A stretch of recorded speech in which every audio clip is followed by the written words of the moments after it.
to go briefly over some ratios. And these ratios are not meant to be calculated in absence of interpretation and in absence of using them as a tool to understand business and finance more. And so let me explain what that means in a second. Let's pick Apple. Let's look at Apple real quick. And it's nice because we have our model, right? Now, we did the income statement for Apple, but we didn't really do the balance sheet. Let me add a couple quarters in the balance sheet, because to calculate these ratios, you need the balance sheet. So let me do that. So we go to sec.gov. This is our favorite website, right?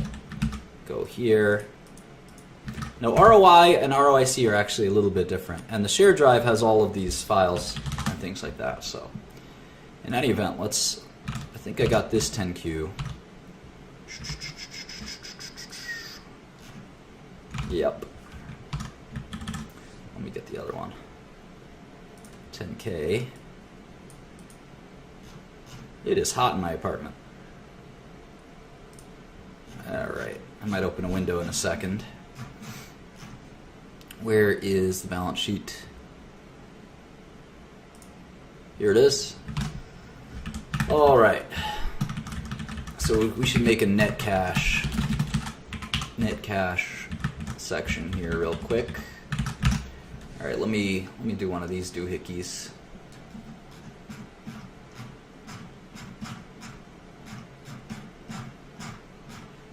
Where'd it go?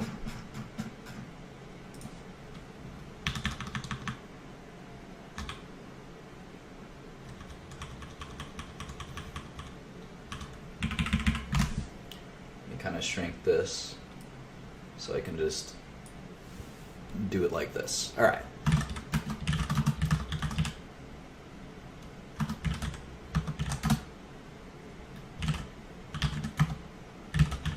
And this is I think this is going to be cool. Deferred tax assets. Where did I put taxes? Oh, it's interesting. It's annoying. Goodwill. I wonder if Apple changed kind of the way they do deferred tax assets. They kind of just lump it in here now. Missing the line. Plus 9.5. Missing the line still. Let's see. This is so weird. Let me start over. 21. Here it is. 21,120. All right, now I calculated two of these lines. 11,073. Other current assets 9,530. All right, there we go. I think Apple changed it this year, the way they do some of these.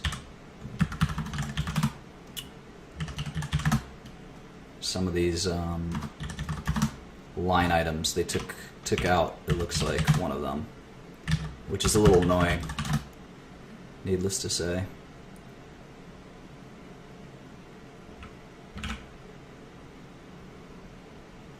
Commercial paper is debt. Someone was asking, how do I know which is which? Over time you learn. Commercial paper is debt. Debt is debt. Needless to say. Convertible notes, things like that. Term loan, those are all words for debt. Alright. So there's that balance sheet. We're almost done. I just want to add a couple just so you can see a little bit. Maybe I'll add two more quarters. And again, the good thing is once we've done this, we never have to do it again. It's in our model. It's saved forever.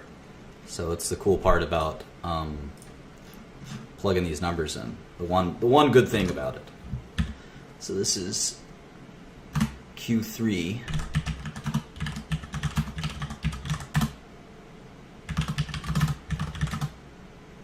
See, they have deferred tax assets here. So they stop reporting deferred tax assets in the next year. It's too irrelevant for them, I guess. Or maybe something more nefarious. Deferred tax assets. All right. And you can see the 273, 151 from our sheet matches theirs. It should. Deferred revenue. All right. Debt. Got to include commercial paper. Other non-current liabilities. All right. Liabilities number adds up. The shareholder equity number adds up. We've got one more to go. And then I can show you some of these cool ratios. And again, the ratios are interesting because they don't really mean a lot in and of themselves. You have to interpret them, which is kind of cool. They mean a ton if you interpret them correctly. I know a lot of people who don't know how to interpret them correctly, and this is pretty important. They're actually much more theoretical than they are, even though they're just simple mathematics. They're literally just quotients, right? They're ratios. The right interpretation of them can actually be quite illuminating.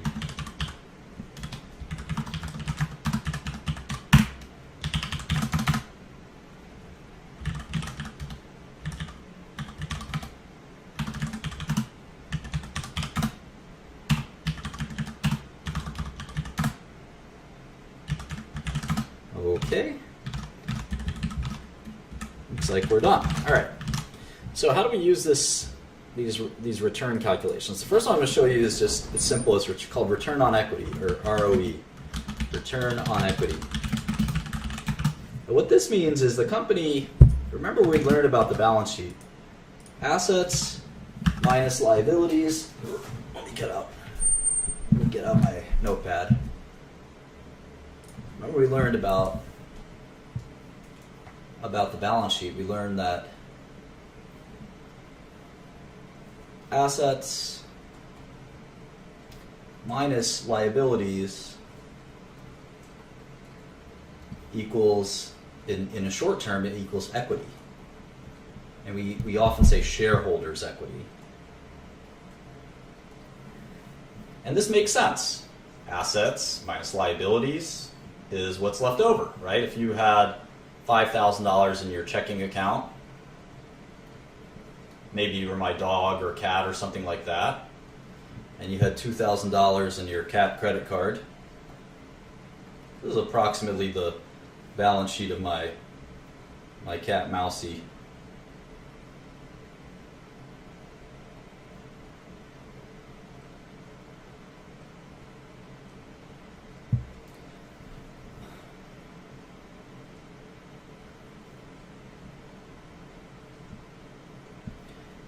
So my cat has its own checking account, believe it or not. It's $5,000, and it has a credit card. Yeah, that's right. American Express has decided to give my cat Mousy a credit card, and you can see that its assets are $5,000, its liabilities are $2,000.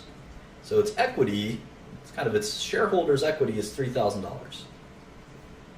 Right? That makes sense. That makes a lot of sense. And if you use algebra, you can actually add liabilities to both sides of the equation. Assets equals liabilities plus shareholders' equity.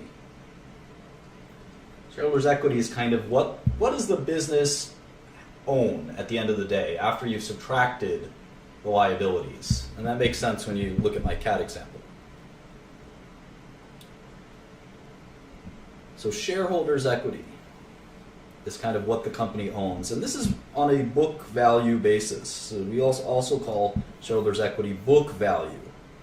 And this is, again, very much on an accounting basis. And it just considers, it doesn't think about the business on a going forward basis. It says if the business ended today, what would we have?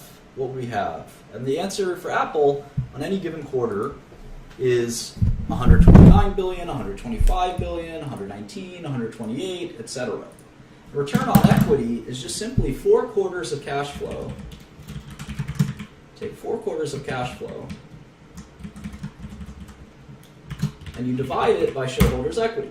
And you can see that it's about 42%, right? And so conceptually, this is very easy to calculate, but conceptually, what does it mean? What does it mean? And this is really important. What it basically means is that it took $128 billion of capital for Apple to generate let's do the math here. The trailing 12 months of net income was 53 billion. Think about that very hard, because this is crucial. This is really crucial. And this is where, let's just say, without being sexist, boys become men, if you really understand this. I think there's a lot of financial experts I know that don't quite get this, and this is going to be a really complex concept. It doesn't mean that Apple is 42% owned by shareholders. It's 100% owned by shareholders, needless to say. What it means is that Apple is, if you take away all of its cash, if you take all of its assets and you subtract all of its liabilities, right? They have 293 in assets, right? That makes sense. They have 165 in liabilities. That makes sense. So what's left over is $128 billion. So it's like my cat example, right? Mousy has 5,000 in cash and 2,000, which is Mousy's assets. Let's make it even clearer. Let's make it even clearer, because I think some people are confused. This is my cat, Mousy. Mousy Shkreli. It's a cat. That's its tail. And those are its whiskers. Mousy has the following assets. I opened a checking account for Mousy. It is $5,000. Mousy has some inventory. It's Fancy Feast. $500 worth of Fancy Feast. And then it has $100 of cat toys. So Mousy's assets are $5,600. How about liabilities? Well, I opened a credit card up. For Mousy. Like I said, American Express was crazy enough to give my cat a credit card. And Mousy has $2,000 in debt. And then it also owes me $100 because I lent it debt to human, because I lent it $100 for those cat toys. So its liabilities are $2,100. So if you took its cash and you said, Mousy, what are you worth? What is your equity? What is your shareholders' equity?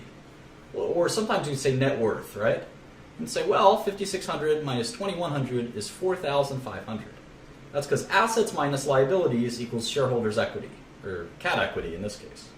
We'll do the same thing for Apple, except the numbers are a lot bigger. And the shareholders' equity is $128 billion. Now, what does that $128 billion get you? Apple made $53 billion on a trailing 4-quarter basis. So if you think about the ratio, the business is worth $128 billion on a book value basis. Think about that. And then if you look at the cash that it generated, that $128 billion business generated 42% or $53 billion in cash. Yeah, 3,500, sorry.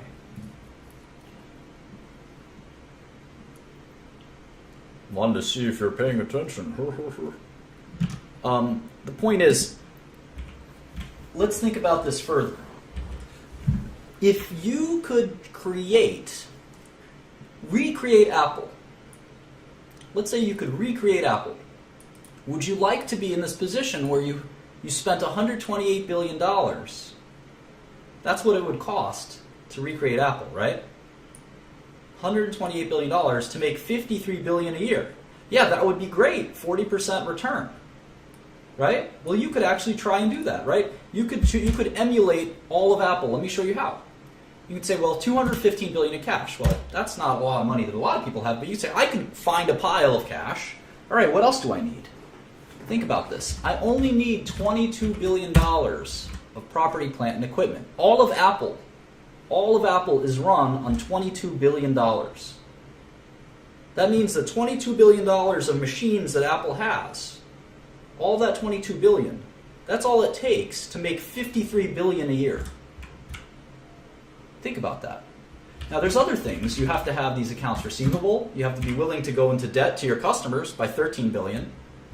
You have to be able to build inventories of $2 billion, but that's not that much.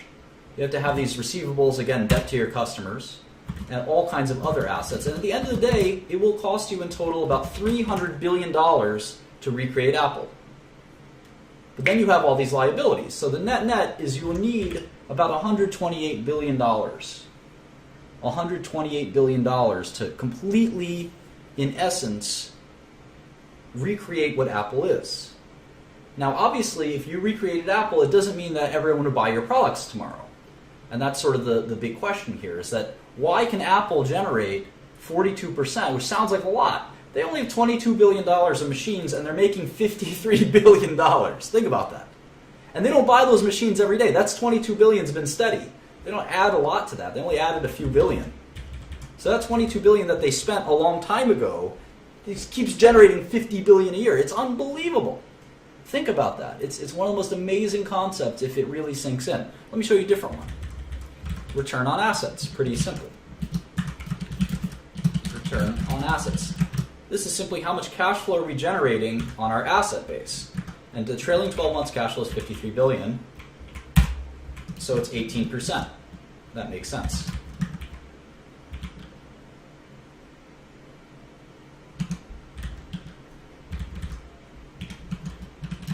Now let me show you a really cool one. We're going to call this return on tangible book. Return on tangible book.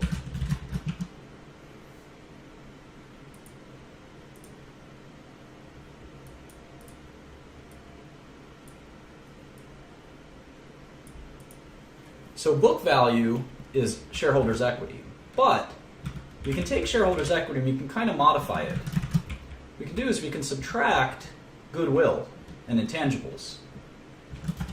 And we get is a different number. And if we take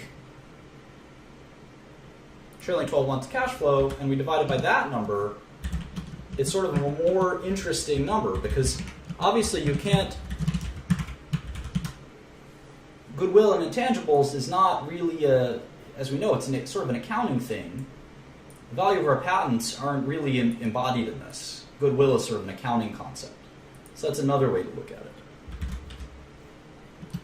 Return on invested capital there's a lot of different ways to think about this. And Buffett has something that he looks at.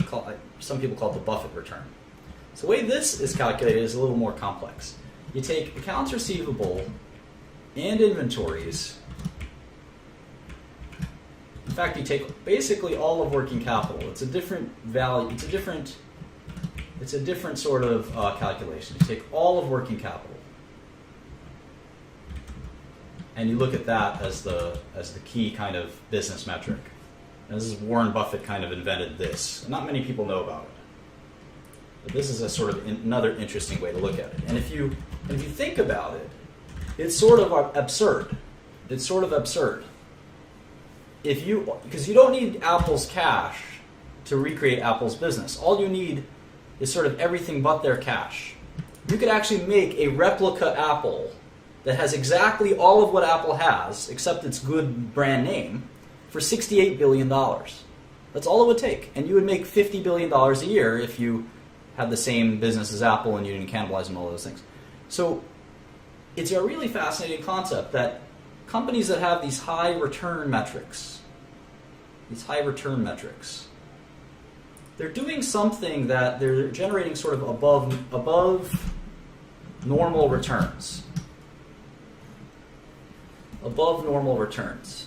Because I would love, instead of investing in the stock market, I'd love to buy a machine, a plant, a pressing plant of something like a vinyl pressing plant, a machine that costs $1,000. It gives me $300 a year. That's an enormous return.